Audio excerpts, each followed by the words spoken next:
사울이 신분적으로 보면 베냐민 지파 히브리인, 태어나면서부터 로마의 시민권을 가졌던 사람이고, 종교적으로 보면 난지 8일 만에 할례를 받았고 또 바리새파였고, 지식적으로 보면 이스라엘 당대 최고의 학문인 가말리엘 문화에서 공부했었습니다. 거기에다 대고 대제사장들과도 친분이 있어서 장래가 매우 촉망되는 그러한 사람이었죠. 세상적으로 보면 요즘 말로 그야말로 스펙이 대단했던 그러한 사람입니다. 그랬던 그가 스데반이 순교를 당할 때 그 사람들의 옷을 맡아서, 죽이는 사람들의 옷을 맡아서 이 일이 옳았던 일이다, 그 사람은 죽어 마땅하다, 이렇게 증인을 섰었고, 대제사장들과 산헤드린 공의회가 힘을 합쳐가지고 교회를 박해할 때 이 사울이 굉장히 앞장서서 그 일을 했었어요. 사울이 왜 이렇게 장래가 촉망되는 사람이 왜 이런 일을 했을까요? 그게 하나님 믿는 사람으로 당연히 해야 되는 거고, 그것이 하나님을 위한 것이라고 그는 굳게 믿고 있었습니다. 그러던 중에 다메섹에 예수 믿는 사람들이 많아졌다라고 하는 보고를 대제사장이 받게 되죠. 그래서 이 대제사장이 이 사울을 그곳에 파송합니다. 기록에 의하면 당시 다메섹에 유대인이 얼마만큼 살았냐면 4만 명이 살았대요. 여러분, 이 지금과 그때가 인구 차이가 되게 큽니다. 그렇기 때문에 인구가 유대인만 4만 명이 살았다고 하는 것은 이 다메섹이라고 하는 도시가 되게 컸다는 것을 의미해요. 그리고 이제 조금 있으면 시작될 이 네로 황제 박해 때 다메섹에서 기독교인이 몇 명이 순교하느냐? 10,000명이 순교했답니다. 이거 역사적 기록이거든요. 그래서 갑자기 그렇게 예수 믿는 사람이 폭발적으로 늘어나고 있는 이 다메섹에 이 대제사장이 사울을 파송했던 거예요.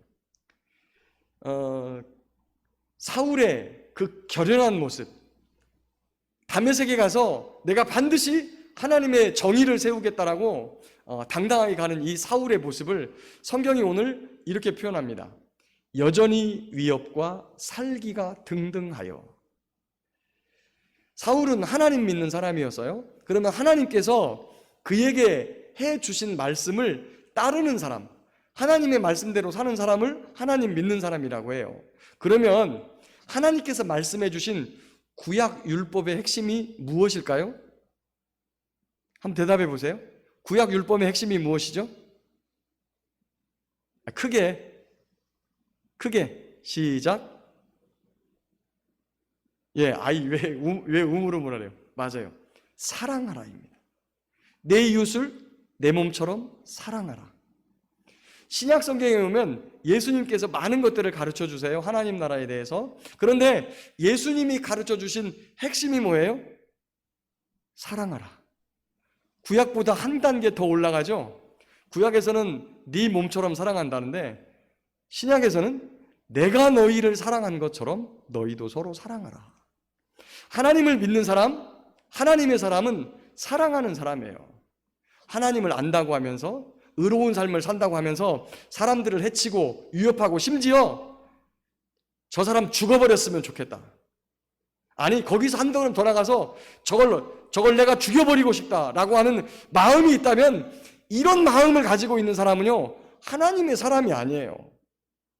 그거는 마귀의 사람, 사탄의 사람인 거죠. 그렇게 위협과 살기가 등등한 모습으로 예수 믿는 자를 잡아 죽이기 위해서 다메섹으로 가던 이 사울에게 하늘에서부터 해보다 더 밝은 빛이 그를 둘러 비춥니다. 그리고 그 빛 가운데서 소리가 나기를 사울아 사울아 어찌하여 나를 박해하느냐. 7절을 보면 사울과 함께 다메섹을 같이 가던 사람들은 이 소리만 듣고 아무것도 보지 못했다 이렇게 나와요. 그렇다면 그 말을 바꾸어 보면 어떤 말이냐? 함께한 사람들은 소리만 들었는데 누군가는 무엇을 보았다는 거예요. 뭘 봤을까요? 사울이 뭘 봤어요. 그리고 그 본 것을 향해서 뭐라고 말합니까? 주님, 누구십니까? 그런데 이 사울의 귀에 정말 천지가 울리는 듯한, 정말 꿈에도 생각하기 싫은 소리가 들리는 거예요. 나는 네가 박해하는 예수다. 여러분, 이 사울이 지금 누구를 위해서 이 일을 하고 있는 거예요? 하나님을 위해서 하고 있는 거잖아요.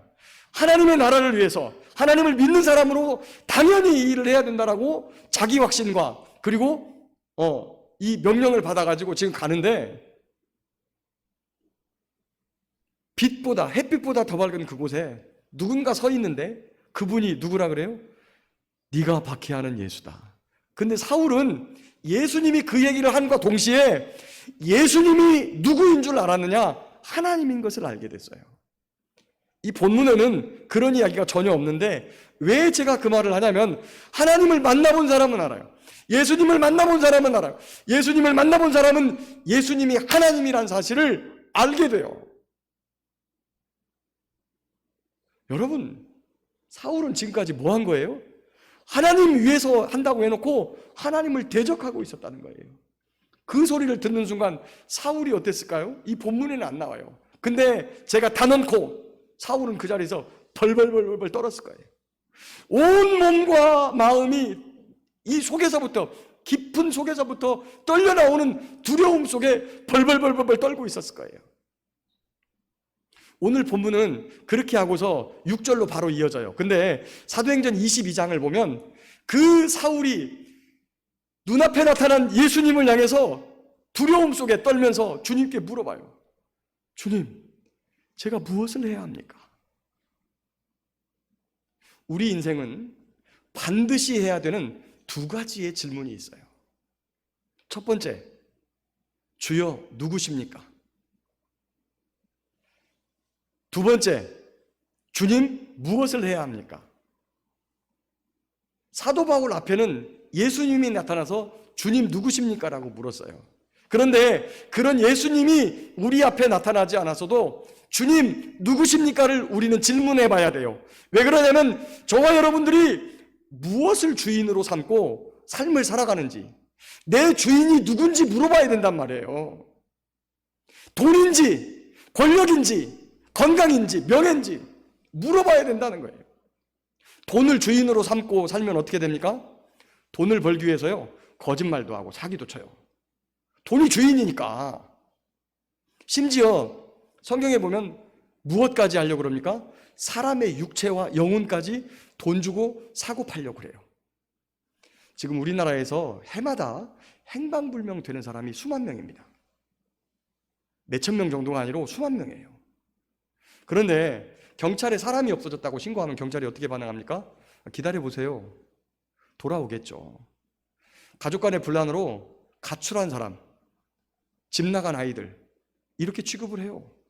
수사를 안 해줘요. 경찰, 옛날에 청년경찰이라고 하는 영화를 보니까 행방불명되면 몇 시간이 가장 중요하냐면 72시간이 가장 중요하대요. 그 시간 안에 찾아내면 찾고 그 시간에 못 찾으면 못 찾는데요. 근데 실종신고를 언제쯤 받아줘요? 72시간이 지나야 받아줘요. 사람이 없어지고 나면. 코로나로 작년부터 올해까지 죽은 사람이 몇 명이에요? 8만 명도 안 됩니다.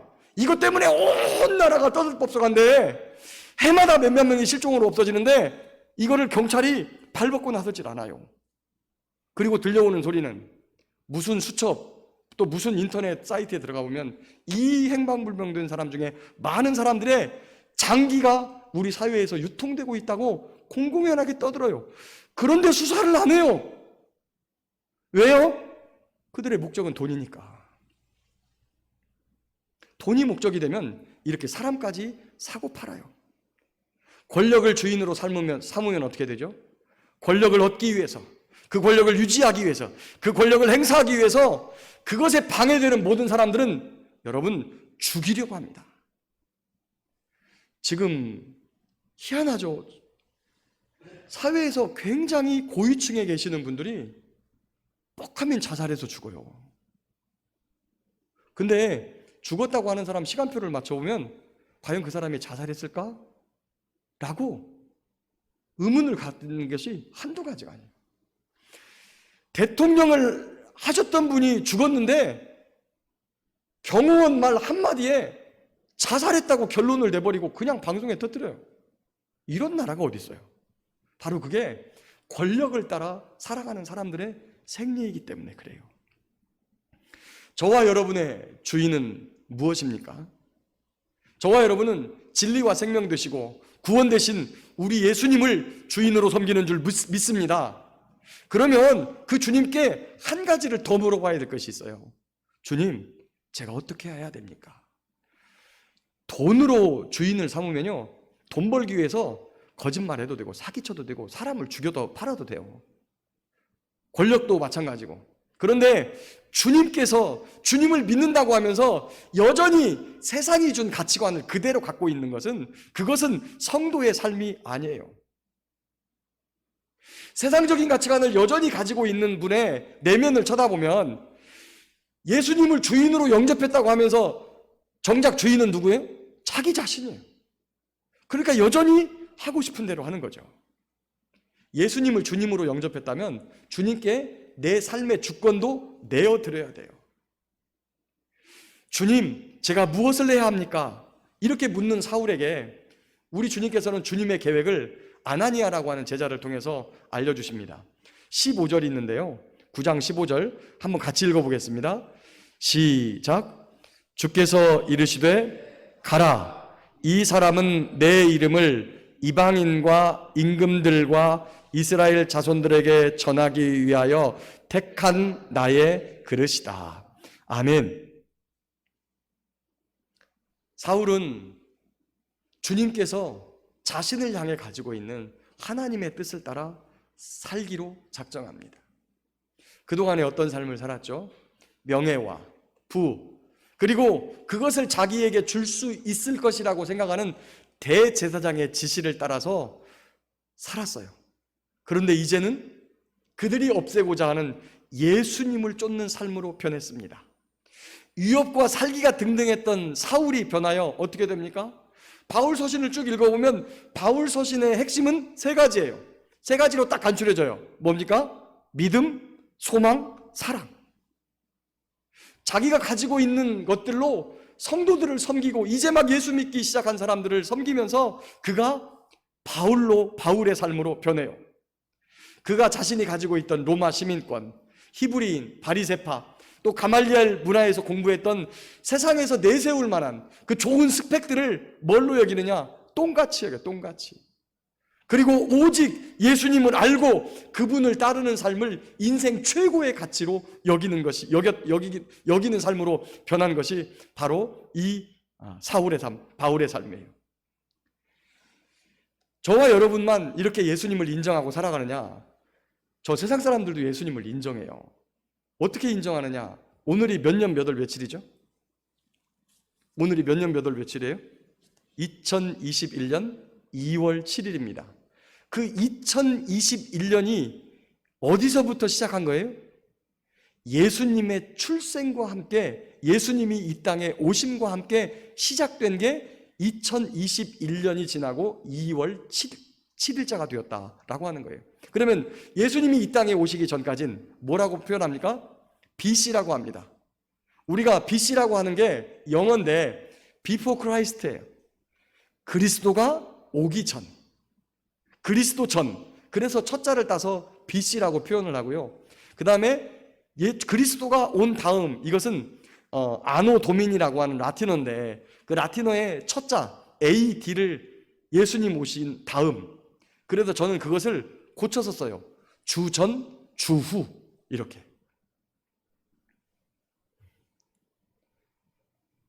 인류 역사를 한 중앙을 꿰뚫고 오신 우리 주님께서 저와 여러분에게도 사울에게도 가졌던 것처럼 놀라운 계획을 가지고 계세요.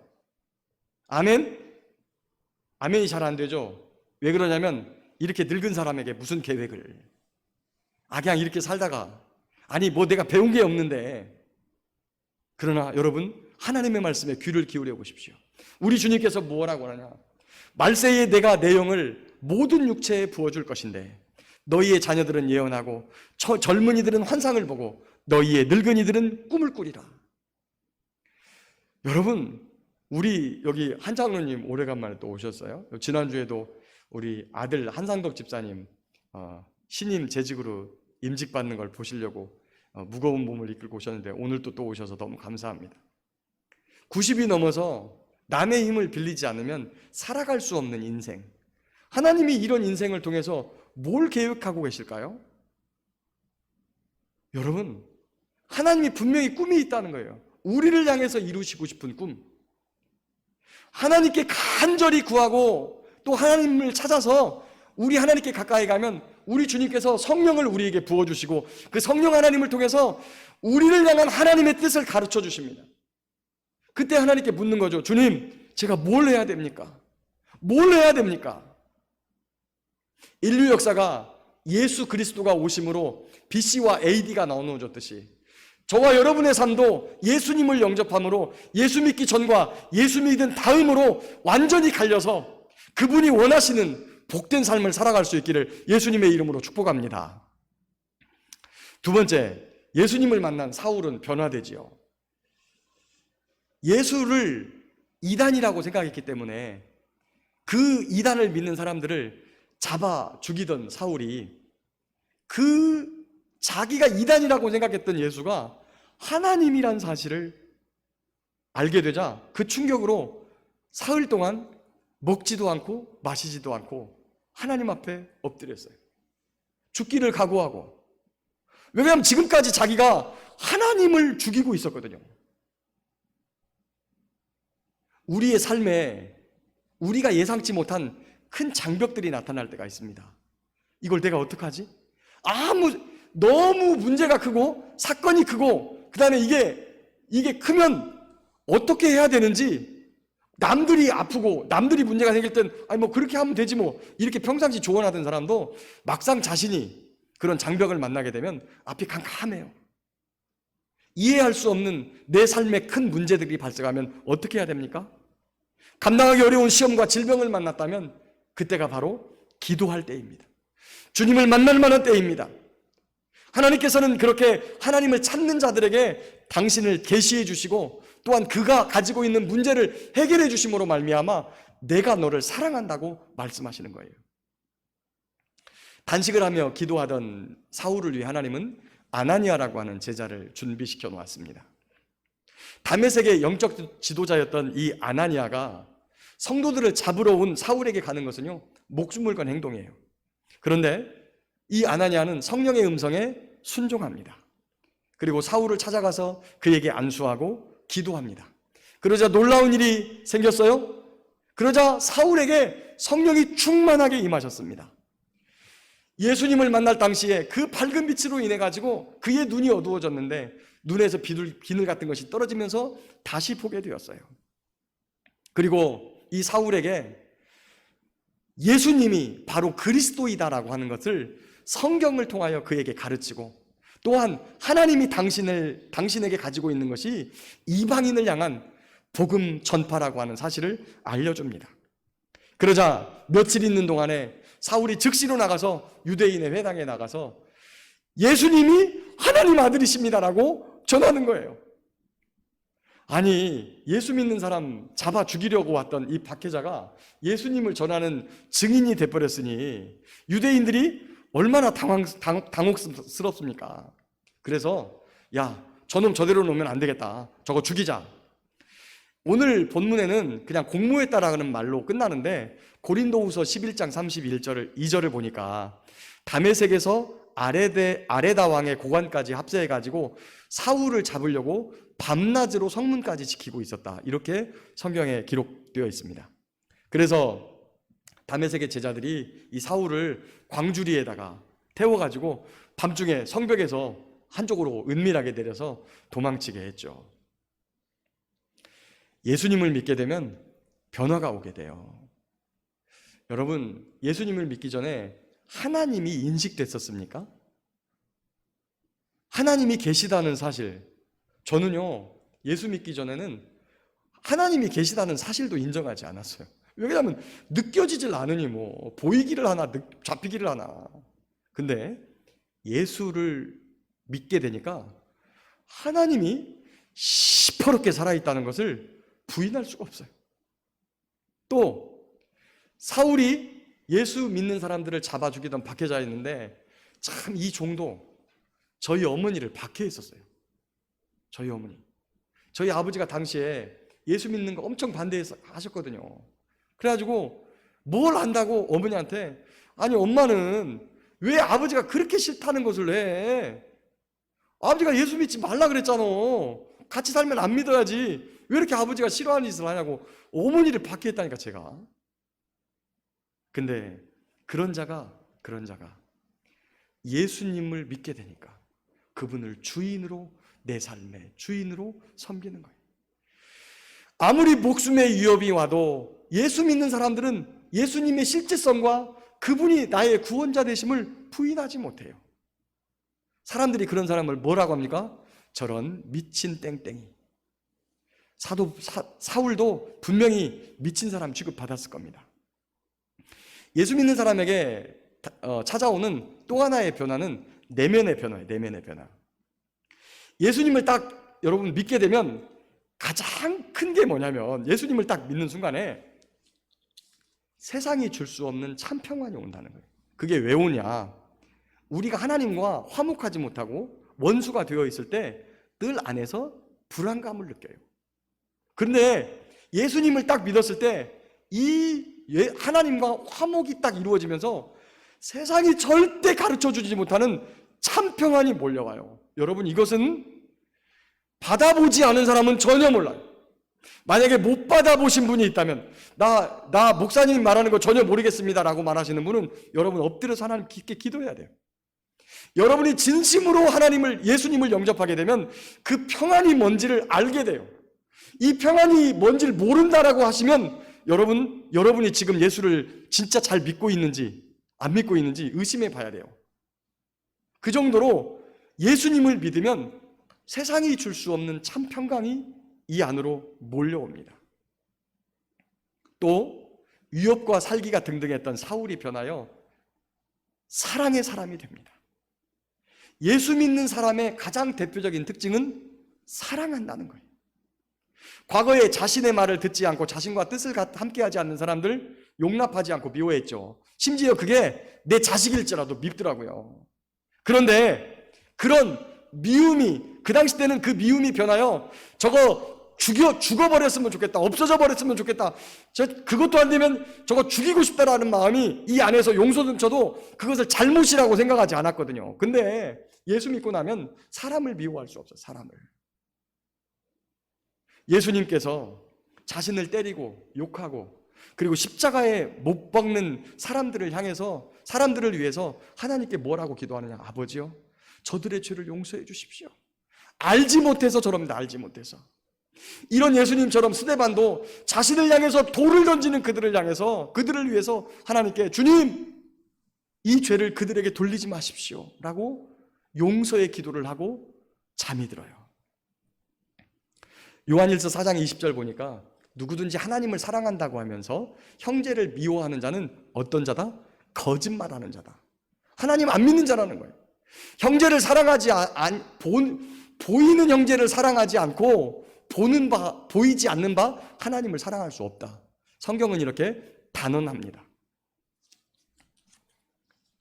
예수님을 영접하면 불안이 변하여 평안이 되고, 슬픔이 변하여 기쁨이 됩니다.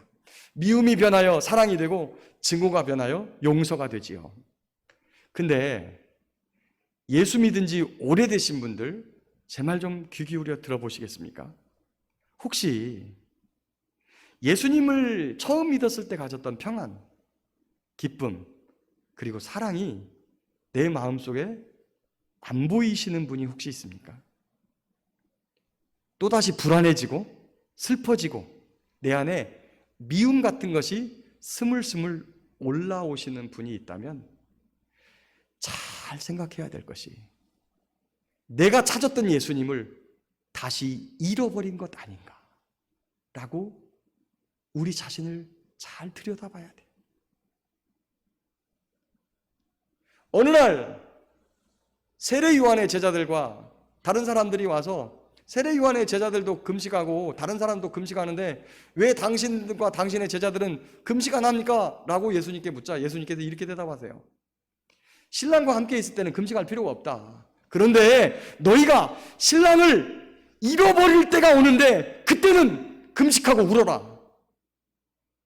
여러분, 하나님이 주신 참 평안을 잃어버린 사람이 있다면, 하나님이 주시는 평강과 기쁨을 잃어버린 분이 계시다면, 사랑의 마음과 용서의 마음을 잃어버리고 미움으로 가득 차고 있다면 내가 우리 주님을 잃어버린 게 아닌가라고 생각을 하고 하나님 앞에 금식하며 엎드려 울어야 된다는 사실이에요.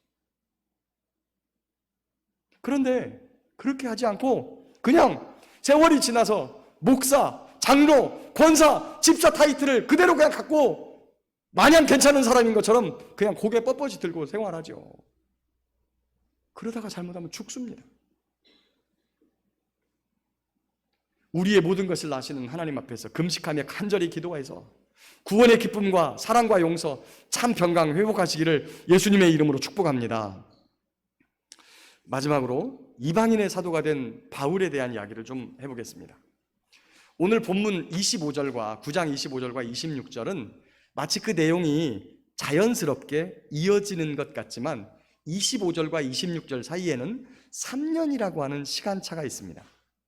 갈라디아서 1장 17절을 보니까 다메섹에서 도망친 바울이 예루살렘으로 바로 내려가는 것이 아니라 아라비아로 갔다가 다시 다메섹으로 갑니다. 그러면 도대체 이 사울은 3년 동안 아라비아에 가서 뭘 했을까요? 예수님을 영접하고 예수님을 만나면 일생일대의 변화가 생기는 거 맞습니다. 그런데 그 한 번의 만남이 우리의 삶을 완전하게 성화시키지는 않아요. 예수님을 만나 일생의 전환점을 맞이한 사울이지만 그가 이 어려서부터 배웠던 성경, 그래서 그 성경을 통해서 예수는 이단이라고 생각했던 거거든요. 그런데 그가 아라비아로 가서 다시 어려서부터 배웠던 성경을 다시 정리를 해요. 예수님을 중심으로, 구속사적으로. 사울에게 그 시간은 영적인 훈련의 시간이었을 겁니다. 디모데전서 4장 7절, 예전에 우리가 읽었던 개역 한글 버전을 보면 이렇게 설명을 하고 있습니다. 오직 경건에 이르기를 연습하라. 여러분, 경건도요, 연습이 돼야 된다는 거예요. 훈련이 돼야 된다는 거예요. 육체의 연습은 약간의 유익이 있지만 경건의 연습은 금생과 내생의 약속이 있느니라.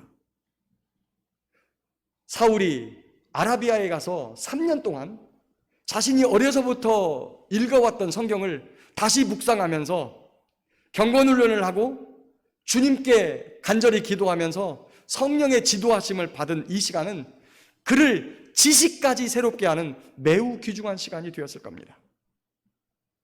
그리고 3년이 지나서 예루살렘으로 왔어요. 그리고 사도들을 좀 만나고 싶었습니다. 왜 사도들을 만나고 싶었을까요? 저는 성경을 읽다가 이런 생각들을 자꾸 해요. 왜 사울이 사도들을 만나려고 했을까? 아마도 이랬을 겁니다. 그는 자신이 아라비아에 가서 홀로 3년 동안 하나님의 말씀을 묵상하고 정리하고 온 것이 제대로 된 것인지 확인해 봐야 될 필요성이 있었던 거예요. 그래서 사도들을 만나보고 싶었어요. 근데 사도들이 만나줍니까? 안 만나줘요. 그런 사람이 있었다더라. 3년 전에 그런 사람이 있었어. 그런데 그가 어느 날 없어지더니 아무것도 안 보이더니 3년 만에 나타났어요. 그러더니 사도들을 보재요. 3년 동안 무슨 일이 있는 것 같아요? 사도들은 어떻게 생각하냐? 그가 배교했던 것 같다. 그리고 다시 우리들을 잡으러 지금 나타난 것이다 라고 생각을 해서 안 만나줬습니다. 그런데 모두가 사울을 의심하고 있을 때 바나바가 나서요. 그가 사울을 찾아가지고 데려와서 사도들 앞에 소개합니다. 바나바가 사울이 회심한 것을 어떻게 알 수 있었을까요? 여러분, 아까 사울이 다메섹 도상에서 부활하신 주님을 만나고 그가 삶이 바뀌게 되죠.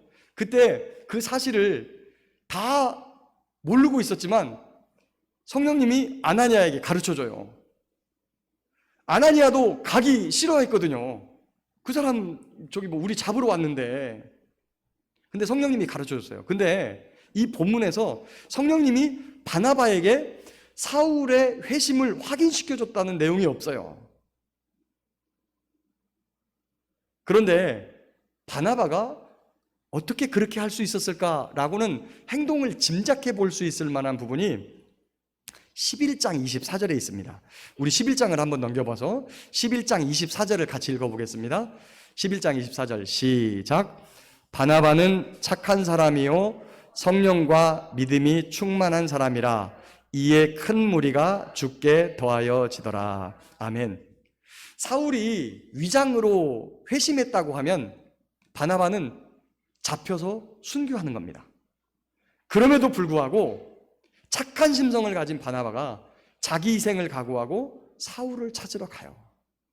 그리고 그와 대화하면서 사울의 회심이 진짜였고, 또 그가 3년 동안 성경을 묵상하며 성령을 통해 지도받은 그 놀라운 성경 지식에 또 한 번 놀랐을 겁니다.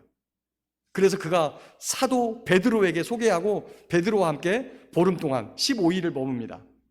다른 사도들은 전도에 바빴는지 아니면 아직 사울의 회심을 의심해서인지 사울을 만나주지 않았어요. 보름 동안 딱 두 사람 만나고 갔는데, 한 분은 베드로, 한 분은 주의 형제 야고보. 나중에 우리 야고보서 쓰신 분 있죠. 그분 예루살렘에 가가지고 딱 두 분 만나고 다시 고향으로 돌아갔어요. 그런데 이렇게 사울이 회심하고 경건 훈련을 하는 이러한 일을 하고 있을 때 어떤 일이 벌어지냐면, 흩어졌던 사람들이 베니게, 구프로, 그 다음에 안디오게까지 가서 말씀을 전했어요. 근데 그들이 누구에게 전했냐면 유대인들에게만 전했습니다.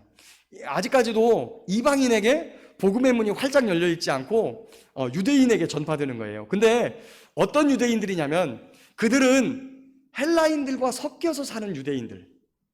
그러다 보니까 이 사람들 주변에는 누가 많아요? 하나님을 아는 유대인이 많은 게 아니라 그들 주변에는 하나님을 모르고 살아가는 이방인들이 훨씬 많은 거예요. 예수를 믿고 나니까 너무 기쁘니까 이 사람들이 복음을 누구에게 전하냐면 하나님을 전혀 모르는 사람들에게 복음을 전했어요. 그런데 오늘 성경 11장 21절 보니까 뭐라고 말하냐? 주의 손이 그들과 함께 하심에 수많은 사람들이 믿고 주께 돌아오더라. 오늘 또 초대교회에서 역사하셨던 그 주님이 저와 여러분이 그 주님을 전하기 위해서 기쁜 마음으로 이웃에게 가면 우리와 함께 하셔서 역사할 것도 믿습니다.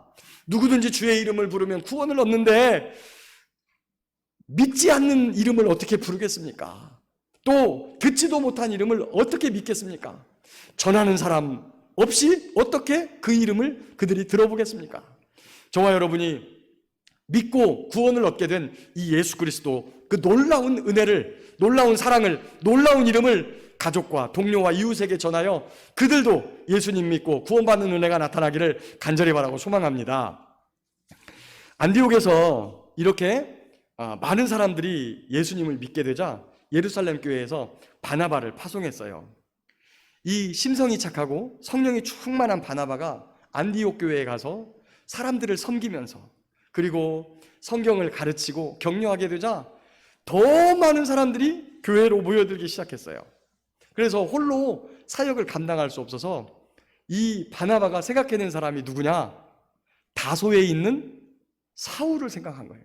그래서 그를 가서 데리고 옵니다. 데리고 와서 1년 동안 성도들을 가르쳐요. 그랬더니 놀라운 변화가 나타났습니다. 사울도 예수님을 만나서 완전히 변화됐는데, 그렇게 성령 충만한 사울, 그리고 착하며 성령 충만한 바나바가 말씀을 가르치니까 성도들이 교회에 와가지고 전부 다 바뀌는 거예요, 삶이. 옛날에는 간음하고 남의 거 도둑질해도 아무런 느낌이 없었는데 그런 것을 할 수가 없어요. 그러니까 사람들이 다 변해요. 안디옥 사람들이 보니까 저 사람들이 변하거든. 근데 변하는데 보니까 그리스도를 믿는다고 하는 사람들이 변해요. 그리스도를 따른다고 하는 사람들이 변해요. 그래서 그들을 뭐라고 불러요? 그리스도인이다, 기독교인이다, 예수쟁이들이다, 이렇게 그들에게 이름을 붙여주었던 것이죠. 지금까지 예루살렘에 시작된 교회는 사마리아로, 또 유대로, 그 다음에 빌립을 통해서 가이사랴로 이렇게 교회가 만들어졌지만 그 교회는 전부 다 유대인 중심 교회였어요. 유대인 중심 교회. 그런데 안디옥 교회는 성경을 가르치는 몇 분만 빼놓고 전부 다 누구냐? 이방인들이에요. 그래서 앞으로 이 교회가 이방인 선교의 주역을 감당하는 아주 중요한 교회가 됩니다. 말씀을 맺겠습니다. 사랑하는 성도 여러분, 위협과 살기가 등등했던 사울이 교회를 박해하다가 예수님을 만나서 그는 바울이 되었고 일생을 주님께서 원하시는 삶을 사는 귀중한 증인이 되었습니다. 핍박자 사울이 변하여 예수 그리스도의 종 바울이 되었고 위협과 살기가 등등했던 그의 내면은 사랑으로 바뀌어졌습니다. 수십 년 동안 이방인에게 복음을 전하여 이방인의 사도로 불렸고 신약성경 27권 중에 13권이 바로 이 사도 바울의 저작입니다. 저와 여러분은 예수님을 만나야 됩니다. 그리고 그분께 우리의 삶의 주권을 내어드려야 합니다. 하나님께서는 그런 사람에게 성령을 부어주셔서 하나님의 뜻대로 살게 하시고 그 그리스도인이 되게 하신 그 사람을 통해서 복음을 확장하며 구원받는 백성들을 더하시며 하나님 나라를 건설하십니다. 바울처럼 온전한 회심을 통해서 참된 그리스도인이 되어 복음을 확장하는 아름답고 복된 증인이 다 되시기를 예수님의 이름으로 축복합니다.